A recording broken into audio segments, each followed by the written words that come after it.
अदालत नाबालिका को अपहरण पर दुष्कर्म और हत्या अभियोग अभियुक्त को आजीवन कारादंड में दंडित कर माननीय पोक्सो अदालत।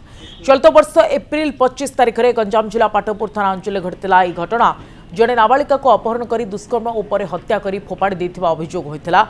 एने पुलिस तदंत करने सहित मृत नाबालिका संपर्क मामू कालिया नाहक को गिरफ्त कर जेल पठाई। आज समस्त साक्ष्य प्रमाण और 20 जन साक्षी बयान आधार में पोक्सो अदालत अभियुक्त कालिया नाहक को आजीवन कारादंड में दंडित करने सहित 25,000 जरिमाना निर्देश देते।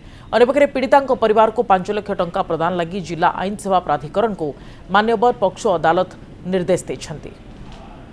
जन साक्षी तथ्य को लेकिन साक्षी विचारण पर आज दंडित कर आज ठीक 120 दिन कंप्लीट है।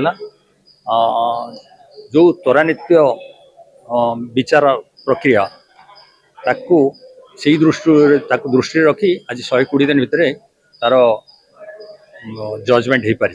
आजीवन कारादंड में दंडित कर कोर्ट ता सहित समुदाय फाइन 25,000 टका दी जाइए।